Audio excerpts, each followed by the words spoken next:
Langholm, ʻlæŋəm, also known colloquially as the Muckle Toun, is a borough in Dumfries and Galloway, Scotland, on the River Esk and the A7 road. History: the town grew around the textile industry, but is now best known as the birthplace of Hugh MacDiarmid and Thomas Telford, and the ancestral home of Neil Armstrong. The population in 2001 was 2,311. The town was an important centre for the border reivers transport. A branch of the Carlisle to Hawick railway line to Langholm was completed in 1864, but closed 100 years later. The last regular passenger train was on the 13th of June 1964, although a special ran in March 1967 complete with restaurant car. The freight service continued until September 1967. The by 95/95 bus line runs through Langholm. The A7 road runs through the town. Education: Langholm Academy is a combined primary and secondary school. Sport: in 1858 Langholm Cricket Club was founded.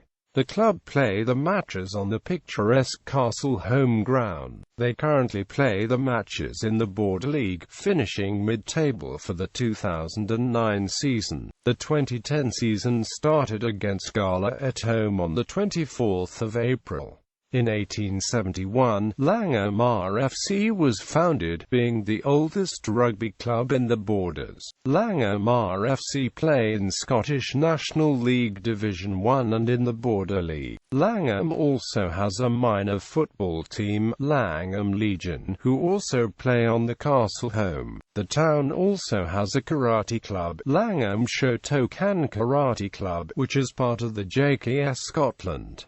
Arts and leisure. The unused Episcopalian church on the Castle home in the borough has been converted into the Armstrong Clan Museum. The town is home to a music and arts festival, a food festival and the Langholm Walks. Each year many visitors come for the annual Common Riding, which takes place on the last Friday of July. Langholm has both a pipe band and a brass band. The town band is allegedly the oldest surviving brass band in Scotland. The town is also home to the Eskdale and Liddesdale Archaeological Society. There is also an active archive group with a steadily increasing collection of information, much now online. The Roman Catholic Church of St. Francis of Assisi closed in 2010, and is now a fine art gallery. Geography: Langholm is surrounded by 4 hills. The highest is 300 meters Witter Hill, on which stands an impressive obelisk commemorating the life and achievements of Sir John Malcolm, the distinguished soldier, statesman, and historian.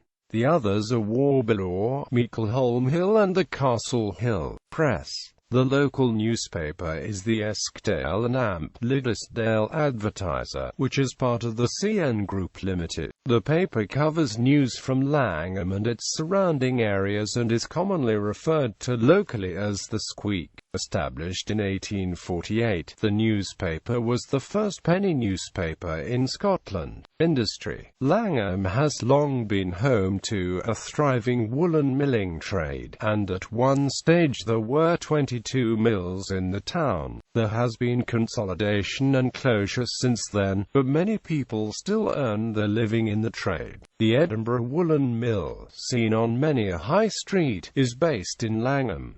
Another local business is Border Fine Arts, set up in the early 1970s. It makes figurines of local wildlife, each one hand-painted by local people. The company trades around the world. Notable people: in 1972, astronaut Neil Armstrong, a descendant of the clan, was welcomed to the town, and made the first freeman of the borough. He happily declared the town his home. My pleasure is not only that this is the land of Johnny Armstrong, rather that my pleasure is in knowing that this is my hometown and in the genuine feeling that I have among these hills, among these people. Quote, The BBC have a video clip of the visit. Llãŋəm is the traditional seat of Clan Armstrong, which is currently represented globally by the official Clan Armstrong Trust. Home of the Clan Armstrong line is Gilnockie Tower, 2.3 kilometres north of Canonbie. Llãŋəm was the birthplace of Christopher Murray Grieve, the Scottish poet, who was a leading light in the Scottish Renaissance of the 20th century. Unusually for a communist, he was a committed Scottish nationalist and wrote both in English and in literary Scots. The town is home to a monument in his honour made of corten steel, which takes the form of a large open book depicting images from his writings.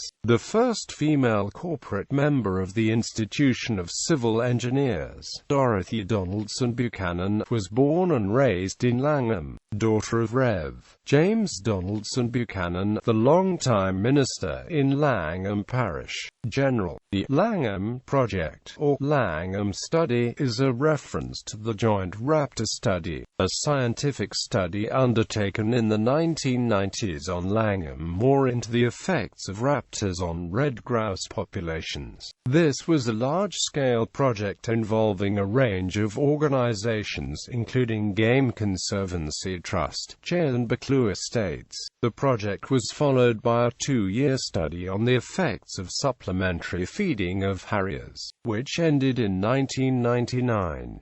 The findings of the study and the effect on the moor have been the subject of much debate. In 2007, the Scottish Government announced a further 10-year project with the following aims. Aim to establish a commercially viable driven grouse moor. Within the time frame of the project, it is the intention to sell driven grouse days, producing an annual income in excess of £100,000. Aim to restore an important site for nature conservation to favourable condition. Seek to demonstrate whether the needs of an economically viable grouse moor can be met alongside the conservation needs of protected raptors, especially the hen harrier.